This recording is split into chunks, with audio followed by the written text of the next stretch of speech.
আমি পুনৰ গুৰুত্বপূৰ্ণ বাতৰি এটা দিব বিচাৰিছো বাতৰি প্ৰথমতে উল্লেখ কৰিছিলো Assam land and revenue regulation বিলক লৈ এতিয়া বিভ্ৰান্তিৰ সৃষ্টি হৈছে কেবিনেটত পাৰিত কৰা বুলি ঘোষণা কৰা বিধি নাই এতিয়া সংশোধনী বিধেয়কত চেপ্টাৰ 12 সংযোজন কৰা বুলি মুখ্যমন্ত্ৰী গৰাকীয়ে কৈছিল লগতে তেওঁ উল্লেখ কৰিছিল যে হেৰিটেজ ব্লক কৰা হৈছে মাজুলী বৰদুৱা বৰপেটাত 5 কিলোমিটাৰ পৰিসৰত ভূমি ক্ৰয় বিক্ৰয়ত আনিছিল বাধ্যবাধকতা আৰু 3 প্ৰজন্মই বাস কৰা লোকেহে ভূমি ক্ৰয় কৰিব পাৰিব বুলি মুখ্যমন্ত্ৰীয়ে কৈছিল কিন্তু সদনত টেবুল কৰা বিলত নাই মুখ্যমন্ত্ৰীয়ে উল্লেখ কৰা বিধি আৰু তাকে লৈ এতিয়া বিভ্ৰান্তিৰ সৃষ্টি হৈছে আৰু এই বিষয়টো সন্দৰ্ভত সবিশেষ জানিবলৈ এই মুহূৰ্তত ফোন লাইনত সংযুক্ত হৈছো আমাৰ জ্যেষ্ঠ সাংবাদিক মাধৱ দাসৰ সৈতে মাধৱ দাস এটা গুৰুত্বপূৰ্ণ প্ৰসংগ আজি এই বিলখন যেহেতু টেবুল কৰা হৈছিল কিন্তু মুখ্যমন্ত্ৰীয়ে উল্লেখ কৰাৰ ধৰণে সেই বিধিসমূহ উল্লেখ নাই এই বিলত কি ক'ব হয় সব নয় এটা গুৰুত্বপূৰ্ণ বিষয় আৰু কালি মুখ্যমন্ত্ৰীয়ে হিমন্ত বিশ্ব শৰ্মাই সেই কথা উল্লেখ কৰিছিল যে মাজুলী বৰপেটা বৰদুৱা এই তিনিটা স্থানত হেৰিটেজ ব্লক কৰা হ'ব আৰু পৰৱৰ্তী সময়ত এই সন্দৰ্ভত বিল অনা হ'ব আৰু আজি বিলখন সকলোৱে আশা কৰিছিল কিন্তু গুৰুত্বপূৰ্ণ কথাটো হৈছে আজি সেই বিলখন বিধানসভাত উত্থাপন কৰা হোৱা নাছিল কিন্তু সেইখিনি সময়তে বিৰোধী আজি গোটেই বিষয়টোলৈ তীব্ৰ প্ৰতিবাদ সাব্যস্ত কৰে আৰু গুৰুত্বপূৰ্ণ কথাটো যে বিৰোধীয়ে বিলখন হাতত নোপোৱাকৈ তেওঁলোকে এই গোটেই বিষয়টোলৈ প্ৰতিবাদ সাব্যস্ত কৰে আৰু যাৰ যিটো বিষয়ত এই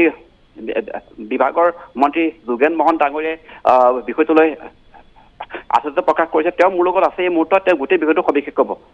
মন্ত্ৰী ডাঙৰীয়া আজি যিটো বিষয় হ'ল আজি বিৰোধীয়ে গোটেই বিষয়টোলৈ প্ৰতিবাদ সাব্যস্ত কৰিলে কিন্তু গুৰুত্বপূৰ্ণ কথা বিলখন আজি দিয়াই নাছিল আপোনালোকে হয় বিৰোধীৰ কাৰণে মই অতি আজি দিনটোত অতি মই আশ্চৰ্য প্ৰকাশ কৰিছোঁ যাতে তেখেতসকলে বিলখনৰ যিটো কি বিল আহিছে নজনাকে তেওঁলোকে বিধানসভাত হোলা হাই হুলস্থুল কৰিলে মই ভাবিছোঁ তেখেতসকলে এইবিলাক অলপ অধ্যয়ন কৰি বা বিলখনৰ জানি লৈহে এইবিলাক হুলস্থুল কৰা ভাল আছিলে কিন্তু আজি তেখেতসকলে যি এখন বিল লৈ হুলস্থুল কৰি সেই বিলখন আমি ইণ্ট্ৰডিউচ কৰাই নাই আজি এছেম্বলিত আমি এখন অহা 27 তাৰিখে ইণ্ট্ৰডিউচ কৰিবলৈ কাৰণে আমি চেষ্টা কৰি আছোঁ এতিয়াও আমি কিছুমান সংশোধন আমি কৰিয়ে আছোঁ গতিকেলৈ আমি আজি মাত্ৰ 3খন আমি বিল আজি স্থাপন কৰিছিলোঁ এখন Muslim repealing of Muslim marriage and divorce act এখন 1935ৰ তাত আমি নতুন এখন আমি বিল আনিম সেইখনো আমি অহা 27 তাৰিখে আমি নতুন বিলখন আমি ইণ্ট্ৰডিউচ কৰিম আৰু এখন তেনে আগতে ৰেভিনিউ ভিলেজবিলাকতে আমি ৰুৱেলত আছিলে এখন এক্টৰ ইমপ্লিমেণ্টটো আমি এইবাৰ আৰ্বনলৈ আনিবলৈ বিচাৰিছোঁ যাতে আৰ্বনত যদি টেনেণ্ট থাকিলে তেওঁলোকেও যাতে লেণ্ড এলটমেণ্ট পাব পাৰে 50 গুণ তেওঁলোকৰ মানে যি লেণ্ড ৰেভিনিউ দি সেইখন আমি চহৰত আমাৰ এই কাৰ্যকৰী কৰাৰ কাৰণে এখন বিল আনিছোঁ আৰু এখন আমি আনিছোঁ এখন LRR এইখন 1886 এখন আমি এটা দফা আমি তাতে সংশোধন কৰিছোঁ 12 নম্বৰ ছেকশ্যন তাতে মানে যিটো প্ৰিমিয়ামটো আমি এইবাৰ জৰ্নেল ভেলুৰ লগত আমাৰ যিটো বিল মানে যিটো ৰেভিনিউ দিব লাগে মাটিৰ খাজানাটো লিংকিং কৰা এটা এখন বিল আমি আনিছোঁ আৰু এখন পৰীক্ষামূলকভাৱে আমি এইবাৰ চহৰত মানে যেতিয়া আমি ৰুল ফ্ৰেম হ'ব তেতিয়া হয়তো আমি পৰীক্ষামূলকভাৱে চহৰত কিবা ৰেচিডেঞ্চিয়েল কিন্তু আমি যিখন কালি মুখ্যমন্ত্ৰী মহোদয়ে কেবিনেট পাছ কৰিছে এতিয়া হেৰিটেজ ট্ৰাইবেল বেল্ট এণ্ড ব্লকৰ ক্ষেত্ৰত যেনেকৈ মাজুলীখন আমি গোটেই ডিষ্ট্ৰিক্টখনেই আমি তাতে হেৰিটেজত বেলেগ মানুহে মাটি বাৰী বেচা কিনা কৰিব তেওঁলোকৰ ভিতৰতে পাৰিব অকল তেনেকুৱা ধৰণৰ এখন বিল আমি আনিম অহা 27 তাৰিখে আমি মোক প্ৰবেবলি আমি অহা 27 তাৰিখে এখন ইনট্ৰডিউচ কৰিব পাৰিম বৰপেটা বৰদুৱা এনেকুৱা ধৰণে 5 কিলোমিটাৰলৈকে তেওঁলোকৰ তাত থকা মানুহখিনিয়ে আজি 200 বছৰ কিমান বছৰ আগৰ পৰা তেখেতসকলে তাতে থাকি সেই ৰাইজেহে কিনা বেচা কৰিব পাৰিব বাহিৰৰ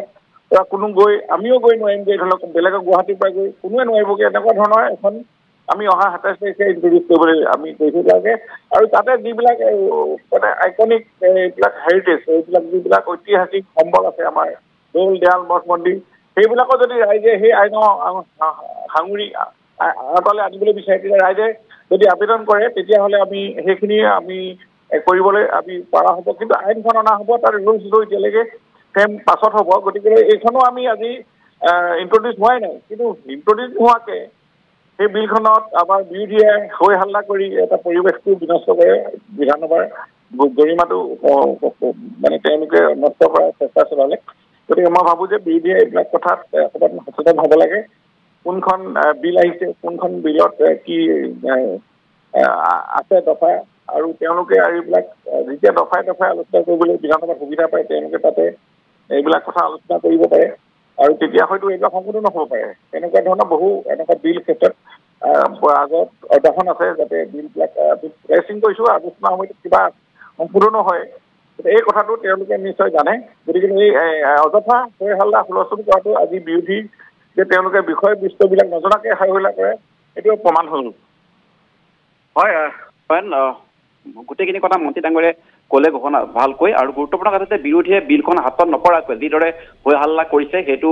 সঁচাকৈ উচিত হোৱা নাই তেওঁলোকে বিলক লৈ যি ধৰণৰ অধ্যয়ন লাগে সেই অধ্যয়ন নাই আৰু যিখন বিলৰ কথা কৈছে সেই বিলখন অহা 27 আগষ্টত হয়তো বিধানসভাত আহিব পাৰে আৰু তেতিয়াহে হেৰিটেজ ব্লক বা যিখিনি কথা কোৱা হৈছে মাজুলী বৰপেটা বৰদোৱা এই তিনিটা স্থানক যি ধৰণে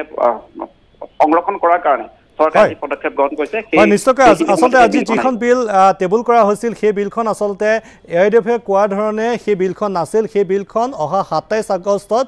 উত্থাপন কৰাৰ টেবুল কৰাৰ আচলতে সম্ভাৱনা আছে বুলি ইতিমধ্যে মন্ত্ৰীগৰাকীয়ে উল্লেখ কৰিলে মাধৱ দাস আপোনাক ধন্যবাদ জনাইছোঁ লগতে মন্ত্ৰী যোগেন মোহন ডাঙৰীয়াকো এই মুহূৰ্তত ধন্যবাদ জনাইছোঁ